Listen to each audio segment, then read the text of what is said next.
Olá pessoal, tudo bom com vocês? Espero que sim, né? Alguns amigos, depois do vídeo que eu fiz sobre o caráter profético da teologia, né? A vocação profética da teologia, pediram para eu falar sobre o que é a teologia da libertação. Confesso que é um assunto difícil, complexo, porque ele não é um assunto que pode ser trabalhado de forma assim sucinta, fazendo resumos, né? Porque tem várias ramificações, várias correntes, são uma confluência assim de vários fatores que levaram então à elaboração dessa teologia, uma teologia na América Latina. Mas o que eu posso dizer é que a teologia da libertação ela tem alguns panos de fundo, né? Então, no Brasil, o pano de fundo da teologia da libertação são as lutas camponesas, são os movimentos de base que já se faziam no final da década de 50 e o início da década de 1960.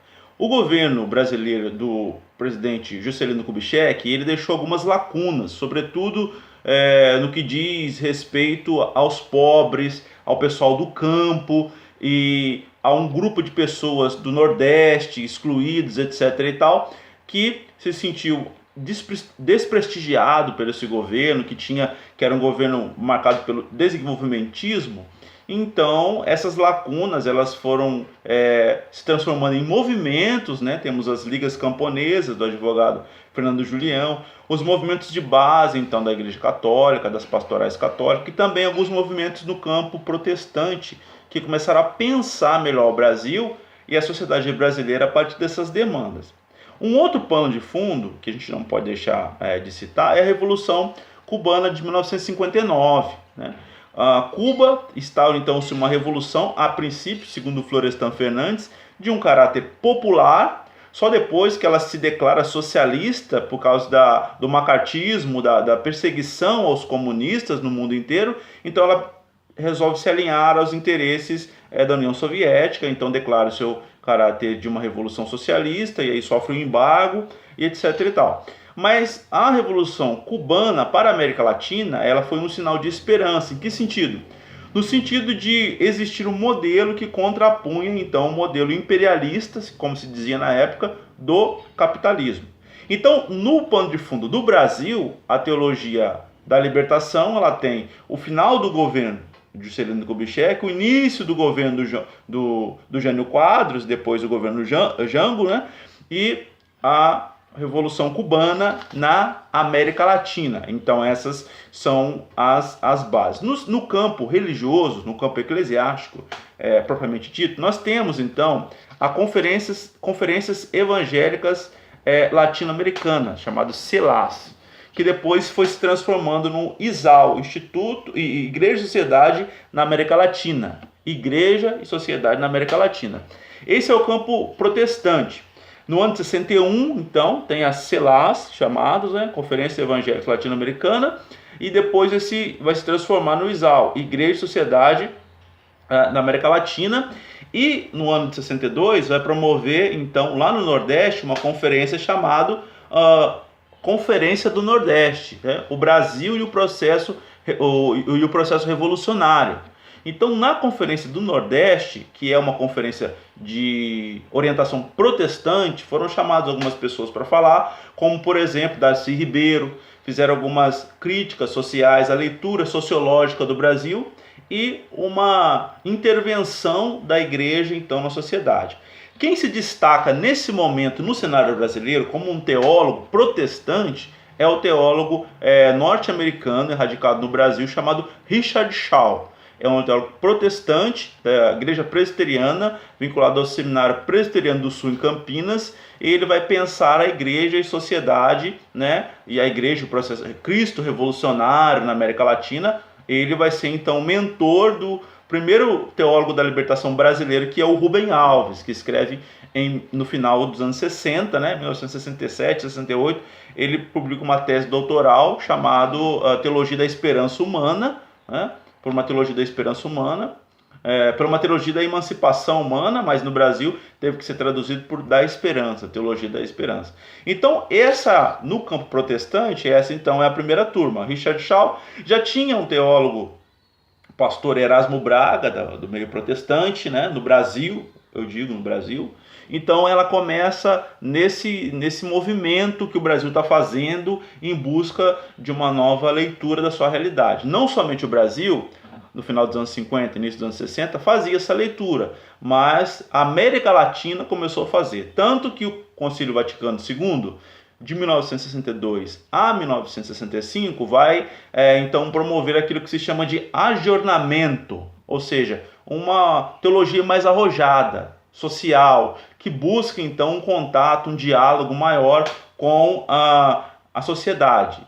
Um teólogo brasileiro católico que vai se destacar nesse momento, ele é pouco conhecido nos meios midiáticos, até mesmo no meio literário, quando as pessoas falam muito do Leonardo Boff, do Gustavo Gutierrez, mas é um teólogo chamado Hugo Asman, que ele vai problematizar a questão do pecado, dizendo assim que o pecado na verdade é um pecado social, que a sociedade ela precisa estar em interação com a igreja e vice-versa. Então vai se pensar a teologia, uma teologia da libertação, orientada para a libertação. Então, nesse ponto, a gente chega então aí ao começo do que é a teologia da libertação. Na verdade, o Michel Louvi, um sociólogo, ele vai dizer o seguinte, que a teologia da libertação nada mais é do que a canalização de alguns movimentos que ele chama de cristianismo de libertação, que surgiram anteriormente à teologia, porque eles foram formados na praxis, na militância. Não são movimentos teóricos. A teologia da libertação ela sistematiza aquilo que o povo já estava fazendo. Então, ela não é uma teologia que ela nasce primeiro acadêmica e depois ela vai para a prática. Não, ela nasce da prática, ela é feita a leitura social dela, dos movimentos cristãos, da juventude católica, da ação popular, e ela então vai sistematizar. Então no meio católico, quem faz isso a princípio é o Hugo Asman, depois Gustavo Gutierrez na década de 60, depois Leonardo Boff, depois Frei Beto, e no seio protestante Rubem Alves, Richard Shaw, Erasmo Braga, depois Miguel Bonino, da Argentina, e outros teóricos. Eu posso dizer que a teologia da libertação ela é dividida em 3 momentos, 3 correntes, né? Então a primeira geração é essa primeira que eu acabei de falar, né? Do Rubem Alves, do Richard Shaw, que são aqueles que escrevem os seus escritos primeiros. A segunda geração é aquela geração que estava envolvida já contra os regimes ditatoriais, contra o regime militar, que ela tinha como horizonte utópico a sociedade marxista, a sociedade socialista, sobretudo de Cuba e da União Soviética. Então esse segundo grupo, eles fizeram uma leitura de um instrumental marxista, através do método ver, julgar e agir, que eles então propunham, na verdade, que a sociedade sem classe seria equivalente ao reino de Deus, e fizeram essa leitura até mesmo precipitada da história. Então esse segundo momento da teologia da libertação é marcado pelos escritos do Frei Beto, do Leonardo Boff, do Clodovis Boff e de pessoas que se entusiasmaram muito com o regime socialista, etc. e tal, e fizeram uma teologia baseada então na luta contra o mercado, contra o capitalismo, né, tendo com esse prisma o horizonte utópico. Então um terceiro grupo, agora, liderado pelo Jung Musung e outros teólogos, é um movimento que critica, então, algumas bases, algumas leituras que a teologia da libertação fez, né? Sobretudo, o Jung Musung ele tem um livro muito interessante chamado Teologia e Economia, que ele faz uma leitura lá, né, faz uma crítica ao Boff, ao Frei Beto, sobre essa ingenuidade ao tratar sobre a questão do pobre, a questão da economia. Ele pega muito nessa crítica à economia.